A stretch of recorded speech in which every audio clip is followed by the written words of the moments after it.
मुझे कई सारे बच्चों के कमेंट्स आए और कुछ के कुछ पर्सनल मैसेज आए कि भैया हमारा इन एलिजिबल दिखा रहा है, क्या हमारा एडमिशन हो जाएगा या फिर नहीं होगा। तो इस सवाल का जवाब मैं आपको इस वीडियो में दूंगा और साथ ही बताऊंगा कि कैसे आपको रजिस्टर करना है। दोस्तों, HNB-GU के जो ऑनलाइन रजिस्ट्रेशन है वो पोर्टल चालू हो चुका है और एंड डेट है 27 जुलाई। तो मैं आपको बताऊंगा सारी डिटेल्स, और जो भी आपके क्वेरीज़ है ना वो सब आप मेरे को कमेंट सेक्शन में पूछ सकते हैं।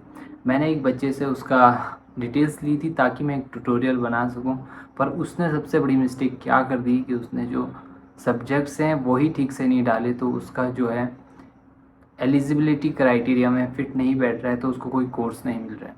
तो दिखाता हूँ मैं आपको कैसा वो डेस्कटॉप पे दिख रहा है, और अगर आप लोगों से भी ये गलती हो चुकी है तो क्या करना है इसको फिक्स करने के लिए, क्या आपका एडमिशन हो भी पाएगा या फिर नहीं। तो मैं आपको दिखाता हूँ डेस्कटॉप की स्क्रीन। अब चलिए।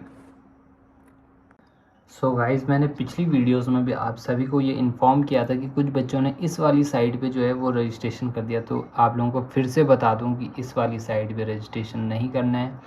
ऑफिशियल जो है HNB-GU के आप यहाँ पे देखेंगे कि link for Samarth portal registration of university campus, इसी वाले को आप क्लिक करेंगे तो फिर आप इस वाले पेज पे पहुँचेंगे, जहाँ पर आपको ऊपर ये एक बारी वेरीफाई कर लेना है कि एडमिशन ऑफ CUET 2025 से 26 वाला आपको देख लेना है।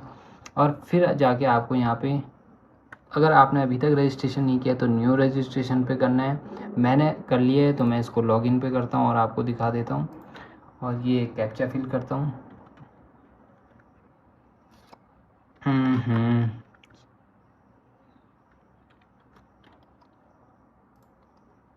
और फिर यहाँ पे ये आपसे कुछ डिटेल भी होंगी। जो आपकी प्रोफाइल है वो एक बारी आप कंप्लीट कर देंगे, आपको यहाँ पे सिग्नेचर, अपनी एक फ़ोटो और ये CUET स्कोर कार्ड और ये सब आपको डालना है, ठीक है। उसके बाद आप डैशबोर्ड पर आ जाएंगे और यहाँ पे अपने कोर्स को अप्लाई करेंगे। यहाँ पे स्टेप साथ साथ दिए हुए हैं। पहले आपको प्रोग्राम सेलेक्ट करना है, फिर अपनी पर्सनल डिटेल डालनी है जो कि कुछ साइट से भरी होगी, और एकेडमिक डिटेल होगी। मैं इन पेजेस को एक्सेस नहीं कर पा रहा हूँ क्योंकि ये पहले से ही यहाँ से आगे बढ़ नहीं रहे हैं। देखिए आप कैसा दिखाई दे रहा है। फिर academic detail, other details upload करेंगे आप, डॉक्यूमेंट जो भी मांगेगा, और फिर उसके बाद फाइनल प्रीव्यू करेंगे और पेमेंट करेंगे, आपका वो सक्सेसफुल हो जाएगा। और उसके बाद आपका मेरिट लिस्ट में नेम आएगा और फिर आपका एडमिशन हो जाएगा। तो देखिए प्रोग्राम सिलेक्शन में जैसे इस बच्चे को चाहिए था लाइफ साइंस BSc, ठीक है। तो ये रहा लाइफ साइंस। तो देखो जैसे ही मैं इसको प्रोसीड कर रहा हूँ ना, तो यहाँ पर आ रहा है minimum eligibility condition not satisfied, you have not selected appeared in relevant test paper required for the program, check program eligibility and CUET test paper criteria। तो इस बच्चे ने जनरल टेस्ट नहीं दिया था, जिस वजह से इसका जो है यहाँ पे नहीं हो पा रहा है प्रोसीड। आप कुछ कर लीजिए, होगा ही नहीं।